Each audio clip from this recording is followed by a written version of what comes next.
This year on the Feast of the Holy Family, we heard a story that's told only in Matthew's Gospel of Mary and Joseph fleeing with the child Jesus to Egypt to escape the slaughter of the innocents.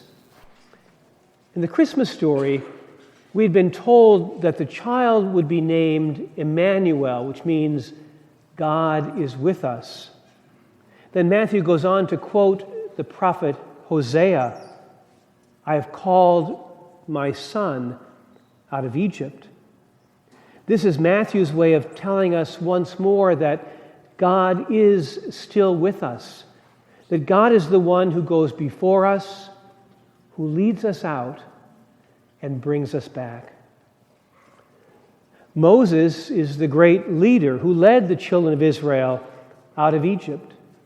Moses stood at the Red Sea and parted the waters. Later, his successor, Joshua, stood before the waters of the Jordan River, and the waters parted for Joshua. But for this one, greater than Moses and greater than Joshua, the very heavens were parted. Moses brings the children of Israel to the Jordan River, but Jesus actually enters it. Last October, we visited one of Jordan's holiest sites, Mount Nebo, where the Lord showed Moses the promised land of milk and honey. The view from Mount Nebo is peaceful and beautiful, but not what you'd expect if you'd left the green banks of the Nile Delta, expecting an easy life in a tropical paradise. On your left, you see the placid Dead Sea. In front of you stretches more desert and patches of green around the Jordan Valley. To the right are the Sea of Galilee and more desert mountains. One of the Christian tour guides said, "I think Moses got up here and had a heart attack." God was actually showing Moses that the tribes of Israel needed to learn an important lesson in how the rewards of salvation came with hard work. The land actually does produce honey from the cultivation of and harvest of date trees, and milk comes from shepherding flocks of sheep and goats. The name Promised Land is not meant as a title to a deed, but as a place of meeting. God told the Israelites to live here because he would be meeting them through Jesus. Most pilgrims visit the Jordan River from Israel, which is on the west bank. But the Israelites, in entering the Promised Land, would have crossed over from the other side of the Jordan. And John the Baptist is likely to have baptized on the east bank of the Jordan River. If you come that way, you have to come down from Mount Nebo to the Jordan Valley. It's a windy and difficult path. If you're walking, you might have to bend low, a physical reminder that we only meet the Lord if we come bending low in humility. The Jordan Valley is the lowest spot on the face of the earth. So Jesus came to the Jordan River, and it was here, in the lowest place on earth, that the heavens opened and the Spirit descended. The lowest spot on earth becomes the closest to heaven.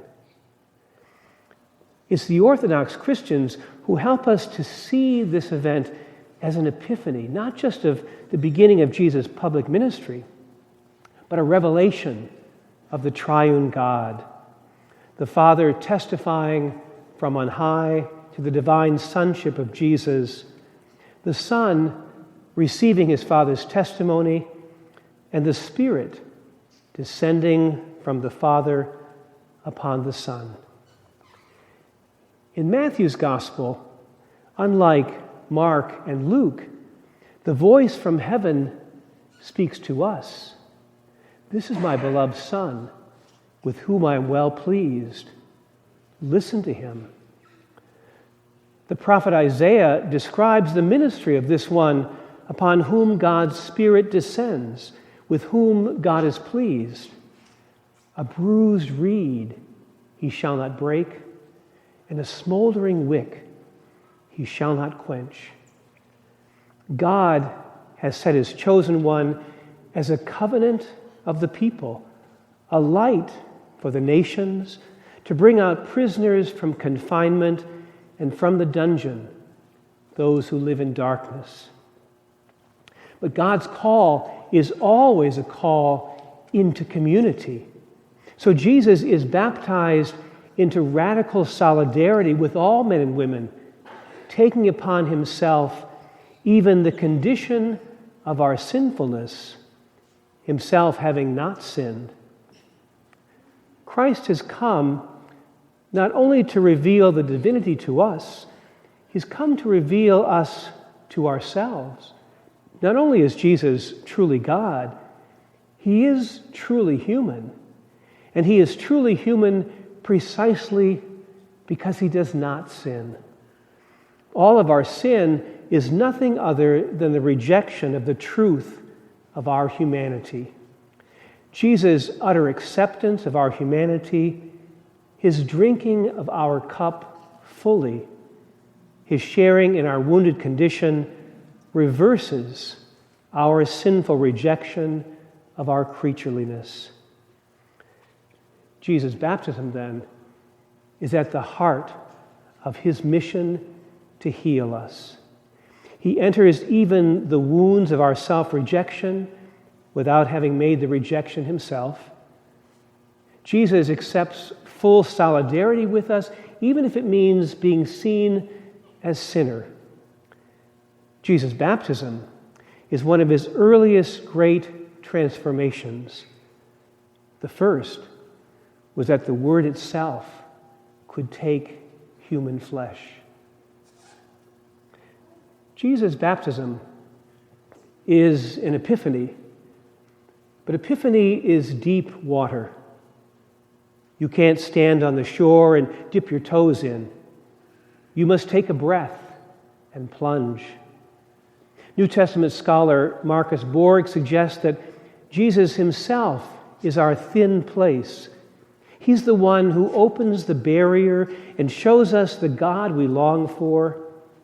He's the one who stands in line with us at the water's edge, willing to immerse himself in shame, scandal, repentance, and pain, all so that we might hear the only voice that can tell us who we are and whose we are. Listen, we are God's children. We are God's own, God's pleasure. Even in the deepest waters, we are beloved.